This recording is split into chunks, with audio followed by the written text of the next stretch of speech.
maneiras, em diferentes espaços e com diferentes intensidades. Há aquelas que são evidentes, escancaradas, e há outras que são ocultas, veladas. E eu me refiro a essa notícia do cancelamento da mostra do filme porque, no meu entender, ela é exemplar de um mecanismo discriminatório contra as religiões de matriz africana que marca estruturalmente as instituições brasileiras e aparece com outro nome. Ou seja, no caso do filme Nosso Sagrado, o mecanismo discriminatório foi acionado, mas permaneceu escondido, porque a justificativa pública disse uma outra coisa. Disse que o filme possuía caráter partidário. Caráter partidário é, portanto, a nomenclatura que oculta o mecanismo discriminatório contra as religiões de matriz africana no episódio do cancelamento da mostra Filme Marginal no Centro Cultural da Justiça Federal. Esse é um dentre tantos exemplos de discriminação religiosa, de racismo religioso ou violência religiosa que estão impregnados na estrutura das instituições e no próprio Estado. O Estado democrático de direito, cujo núcleo está radicado na garantia das liberdades e da propriedade, portanto, o Estado burguês, e na soberania popular, se desenvolve a partir do racionalismo europeu, que é racista. A luta contra a violência religiosa no Brasil, portanto, é uma luta contra a violência do racismo praticado. A nossa Carta Constitucional, conforme já mencionou a doutora Lívia, nessa nossa Carta Constitucional, o princípio da laicidade do Estado e da liberdade religiosa constituem um mecanismo que nos possibilita enfrentar as violências religiosas e preencher de sentido o texto constitucional. Pelos exemplos que nós ouvimos agora, na fala da doutora Lívia, a gente pode entender que nós não podemos assumir que o sentido do texto constitucional está dado. Quero fazer uma pequena digressão de hermenêutica jurídica aqui. Bom, no seu trabalho acerca de hermenêutica jurídica, o filósofo alemão Hans-Georg Gadamer faz um debate acerca do sentido originário da lei e o momento da sua interpretação. Ele critica autores como Savigny, que lá em 1840 descreveu a tarefa hermenêutica jurídica como puramente histórica, ou seja, o jurista não teria outra tarefa hermenêutica senão a de comprovar o sentido original da lei e de aplicá-lo como correto. Critica ele também, o Gadamer também critica o Schleiermacher, que não via problema algum em que o intérprete se equiparasse ao leitor originário. Ou seja, Gadamer diz que, baseado na história interpretativa daquilo que se pôde observar historicamente, não há correspondência entre o autor da lei, o leitor originário e o intérprete. Ele chama isso, essa compreensão que faz essa correspondência imediata, de uma ficção insustentável. A ficção insustentável, então, da qual fala Gadamer, está relacionada, ao meu ver, ao fato de que a tarefa interpretativa no presente é o que confere o sentido do texto da lei. A evocação ao sentido originário não é capaz de preencher a lei com sentido, pois o sentido originário ele só acontece no intérprete. E não é o sentido originário, é o intérprete que diz o que é o sentido da lei que ele ou ela está aplicando naquele momento. É por isso que a interpretação das leis é um campo de batalha, não é isso? É uma luta. E é por isso também que o trabalho de vocês, do Ministério Público Federal, Estadual, do pessoal do Judiciário, da Defensoria Pública, em conjunto com a sociedade civil, os movimentos sociais e os grupos religiosos, é tão importante, porque na verdade somos nós, hoje, que precisamos dizer o que a Constituição diz quando ela estabelece a laicidade do Estado e a liberdade religiosa, a fim de que nós não permitamos que se reproduza o caso da mostra de filmes do Centro Cultural da Polícia Federal, que ao dizer uma coisa, esconde aquilo que não pode ser dito. Bom, o risco disto acontecer é completamente real.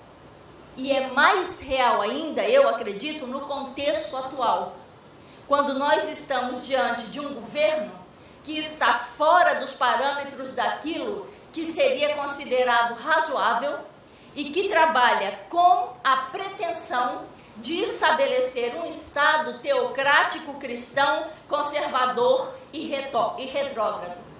É por isso que hoje a doutora Lívia fala que o que nós estamos, que a Operação Xangô é hoje, né? É hoje mesmo.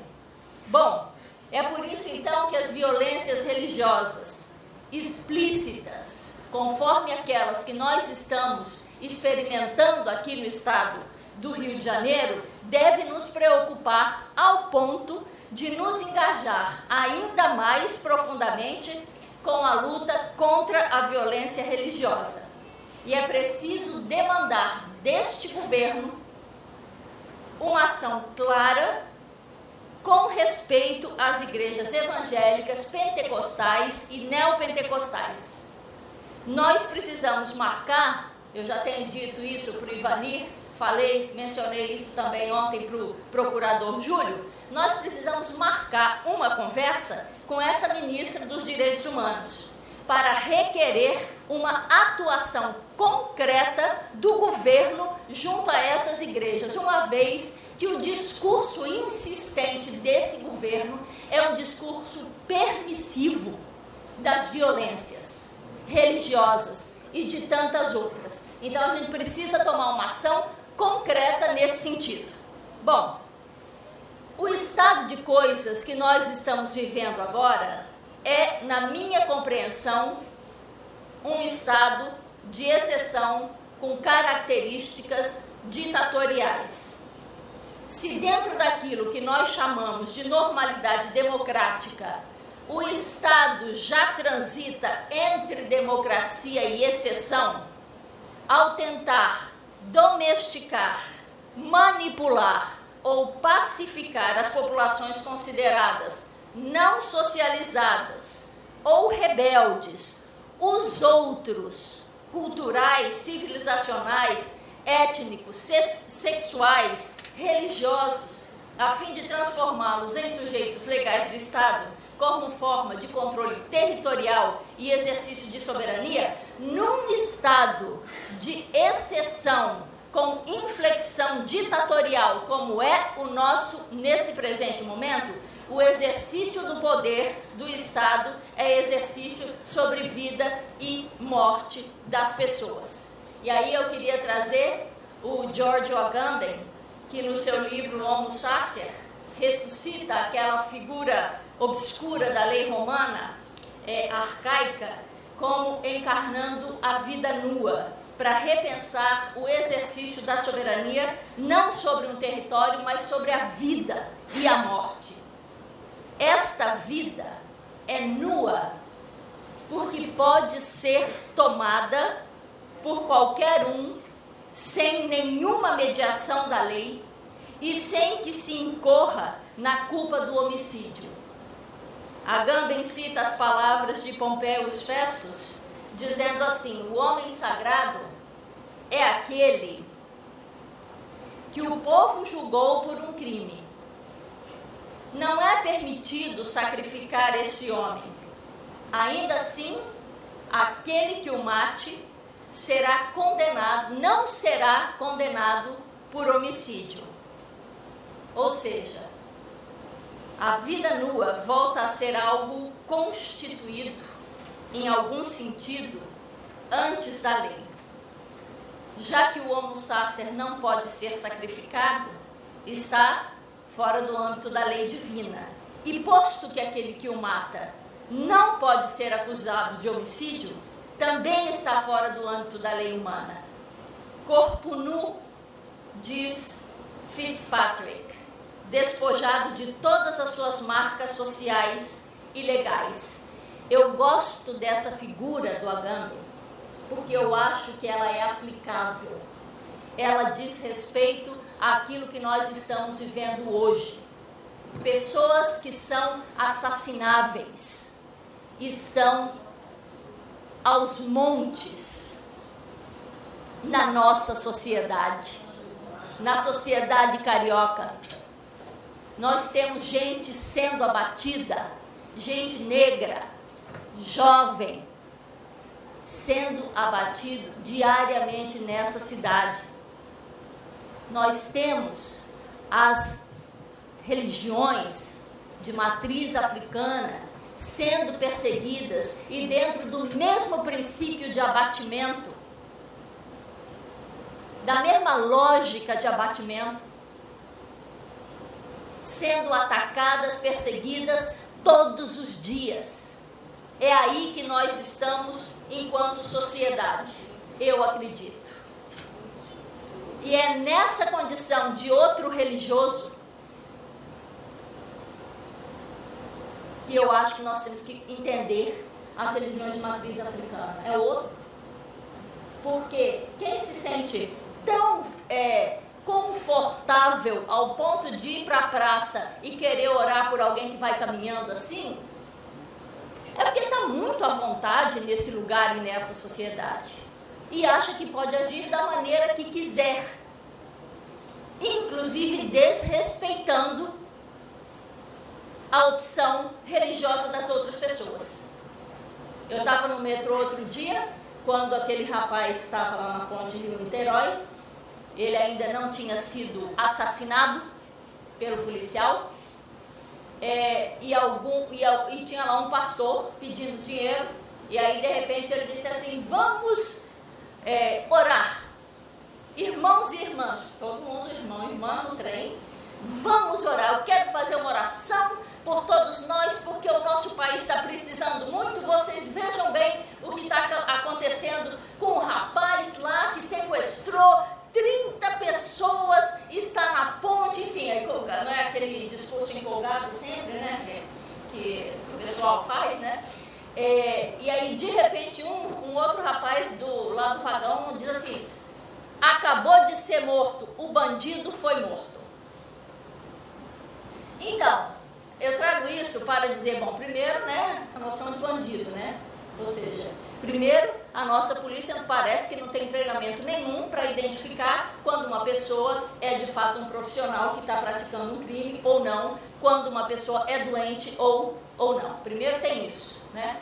Segundo, a reação daquela pessoa que chama de bandido uma pessoa que não conhece. O rapaz era negro, então, obviamente, automaticamente era um bandido, né?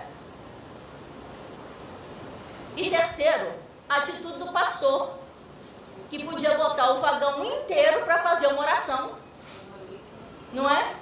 Pois é, então, mas se sente completamente à vontade, entende? Essa que é a questão, né?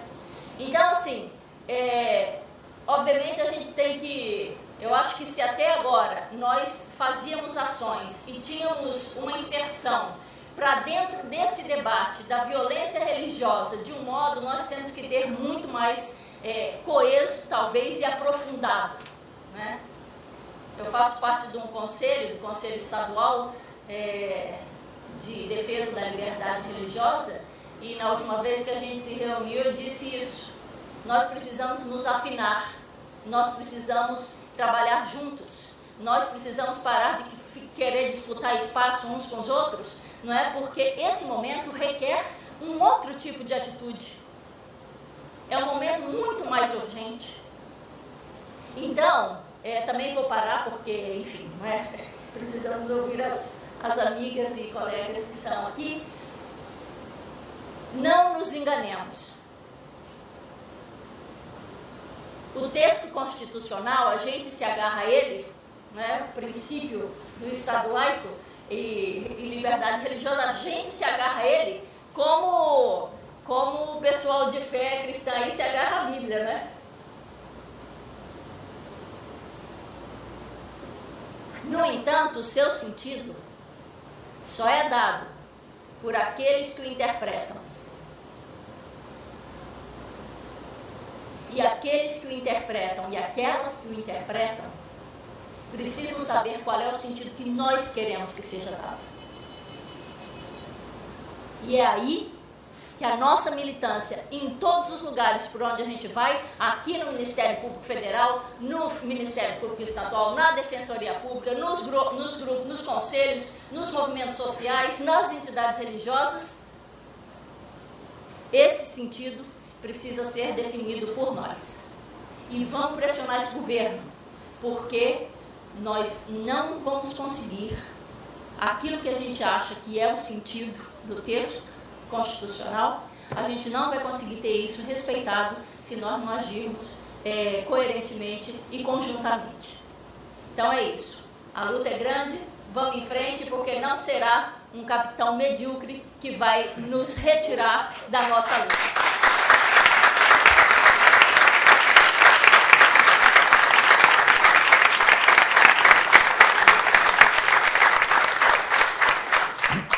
Muito obrigado, Luz Marina. Eu gosto muito da sua fala, porque você, através dela, a gente consegue perceber claramente que a discriminação e a violência religiosa contra as religiões de matriz africana não são um problema apenas das pessoas que partilham dessa crença, né? É um problema que afeta toda a sociedade brasileira, na medida em que ela afeta a liberdade de religião, a liberdade de crença de todos. Né? Porque quando você tem um ato de violência e discriminação contra uma religião, né, na verdade você tem um ato de violência e discriminação contra todas as religiões, né, que são afetadas justamente por esse ato. Então, acho muito importante, né, a sua presença, a sua intervenção, né, política permanente nesses assuntos, porque realmente ela mostra que há uma solidariedade, né, e uma união possível, né, entre múltiplas religiões. Posso passar a palavra para você, Eliane? Tá bom, então eu queria passar agora a palavra para nossa colega Eliane Pereira, que é assessora de Direitos Humanos e Minorias da Procuradoria-Geral de Justiça do Ministério Público do Estado do Rio de Janeiro. A palavra então, Eliane, muito obrigado. Pode falar aí, a gente está. Boa tarde a todos e a todas.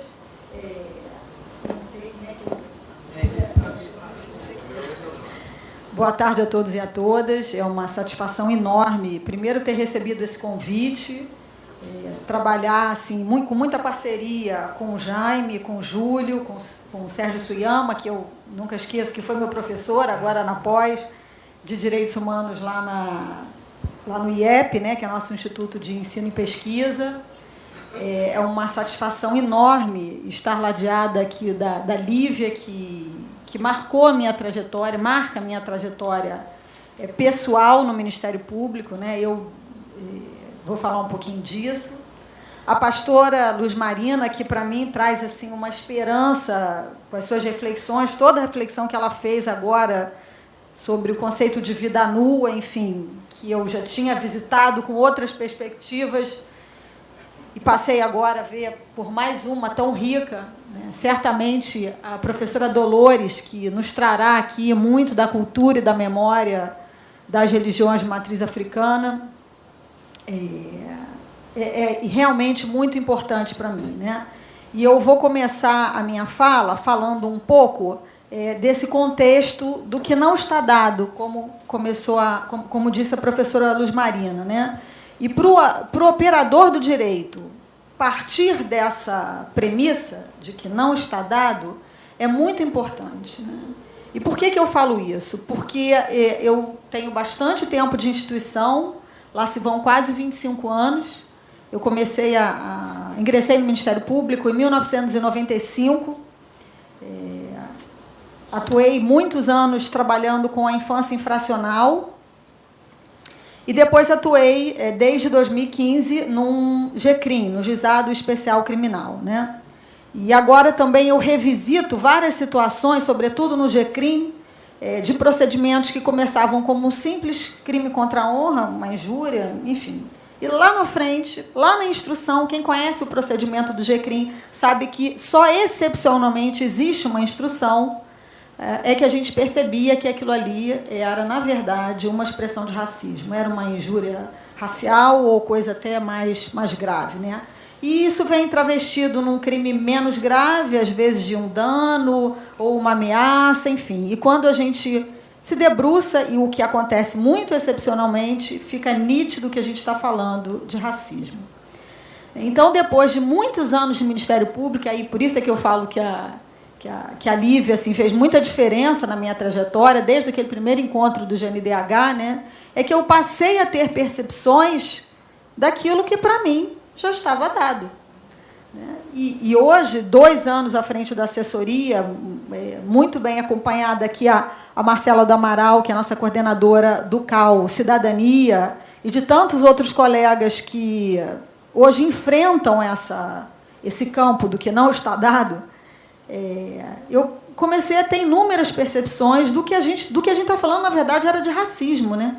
E a gente fala de racismo e a gente tem que se patrulhar o tempo inteiro e se comprometer, ter um compromisso pessoal de hoje eu vou ter menos preconceito do que eu tive ontem. E amanhã menos. Porque é quase que se houvesse um forjamento para que assim a gente agisse.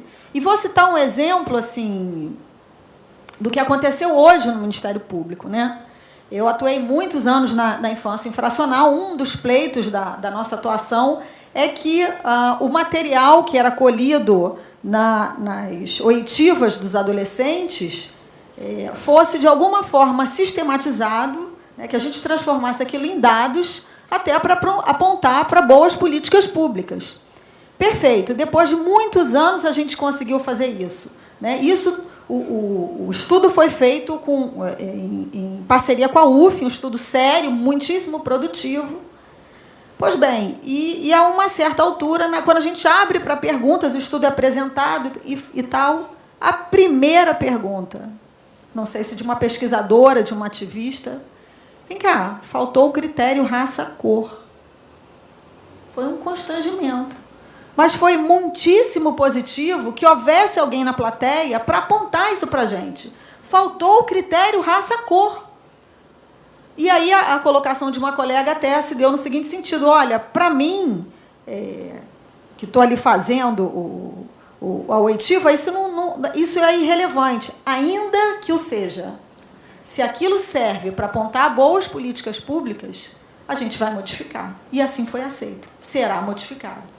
Então, esse é um exercício que a gente tem que fazer diariamente. Eu acho que eu não preciso mais me debruçar depois dessa exposição, que para mim é sempre tão rica. Já ouvi algumas vezes da Lívia, mas sempre me acrescenta mais uma reflexão. Né?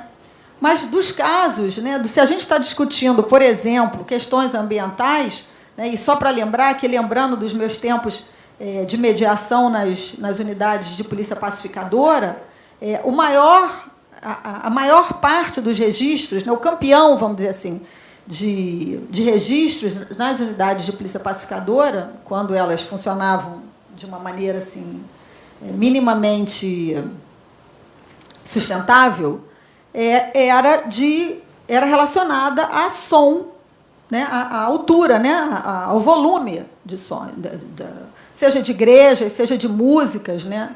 Então, isso já aponta para uma tensão que existe naquelas comunidades. Né? Mas nunca ninguém reclamou dos badalos dos sinos. Né? Isso foi Lívia quem me chamou a atenção. Não existe qualquer registro de apreensão de sino de igreja. Né? Então, por que será? Eu nunca parei para pensar nisso. Então, é muito bom que a gente saia desse lugar de conforto. Eu vivo em lugar de extremo desconforto desde 2017 e agradeço todos os dias por isso. Porque é como se fosse uma redescoberta mesmo. Né? E, apesar desse momento que a gente vive, duríssimo, né? E o Rio assim, é muito premiado em relação a isso, porque a gente está falando da esfera municipal, da esfera estadual e da esfera federal. Eu tenho muita esperança que algumas revoluções se apresentem, né? E aí eu estou assim, bem impactada com o que eu tenho lido sobre a pesquisa daquele historiador não, inclusive que ele é jornalista de formação, que é o Laureano Gomes, né? Sobre a escravidão, né? E me chama a atenção que, nesse momento, a gente pare para pensar com seriedade o que sempre nós negamos. Nós negamos. Nós tivemos o maior fluxo migratório, né, que não foi exatamente uma migração, né, de pessoas no mundo. Nós somos o segundo país com maior quantidade de pessoas negras no mundo, só perdemos para a Nigéria. Nós tivemos 300 anos de escravidão e continuamos, todos nós, numa postura de negação. Quer dizer, esse impacto, esse questionamento tem que gerar algum efeito na minha subjetividade, na sua subjetividade, na sua. Não é possível que isso não gere, não impacte de alguma forma nas nossas subjetividades. E quando a gente está falando de ataque aos terreiros, a gente está falando da cultura negra, mas a gente está falando da cultura de todos nós. E assim, eu tive uma experiência essa semana, na segunda-feira, compartilhando uma mesa com uma pessoa da Maré, que estuda linguagem e comunicação. E a maneira como ela colocou, a Gisele Martins, enfim, a maneira como ela colocou a importância da valorização da história da Maré, da história daquele espaço, da história daquelas pessoas, me transformou absolutamente. Então, conhecer essa história, deixar cair o véu da negação e enfrentar o que foi a escravidão, o que é a escravidão. Porque ela está aí. Ela está aí, as marcas estão aí. Então, ter essa perspectiva de olhar o fenômeno dos ataques aos terreiros, do racismo, é fundamental. Não estava dado. A partir do momento... E aí eu falo assim, de uma maneira até mais ampla do Ministério Público, né? Como é que pode a gente aceitar, o promotor que atua na saúde, e eu me incluo porque eu poderia estar em qualquer área, que a morte materna infantil seja de 5 a 7 vezes mais alta em mulheres negras do que em mulheres brancas? Como é que a gente pode aceitar isso? Como é que eu posso aceitar isso, dados da Fiocruz? Como é que eu posso aceitar o dado do ISP do ano passado, do dossiê criança, de que nos casos de morte por intervenção policial em relação a adolescentes, a cada 10 casos, 9 sejam de adolescentes negros? Como é que eu posso não racializar esses temas? Como é que eu posso não racializar, atuando, né, como promotora da ordem pública, do urbanismo, que a questão da moradia é absolutamente diferente entre brancos e negros? Como é que eu posso atuar na perspectiva da segurança pública sem problematizar, sem racializar esses conceitos? Não dá. Não está dado. Eu vou pegar essa sua frase, pastora, porque realmente ela foi de muita felicidade para mim, né? Não está dado. Isso tem que ser revisto. E aí eu falo da importância, da absoluta imprescindibilidade de se atuar com uma interlocução constante com a sociedade civil. Porque os primeiros a baterem na minha porta para falar disso estão aqui, sentados à mesa, sentados à plateia. Foi Ivani, foi a Graças. Então, é fundamental, mas é fundamental também que essas pautas, que nós aqui comprometidos, possamos apontar dentro das nossas instituições que não está dado.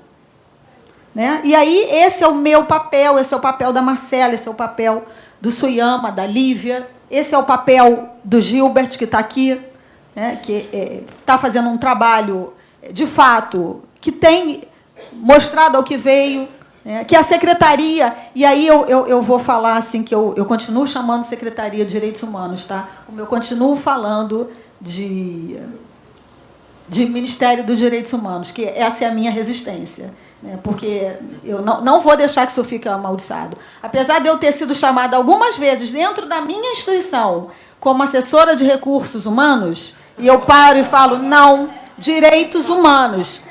Pois é, porque é todo dia, né?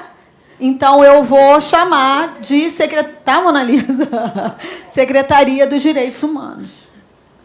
É muito importante que a gente faça essa interlocução. E aí eu vou falar bem do Ministério Público mesmo, porque eu acho que a gente tem que olhar primeiro para dentro, né?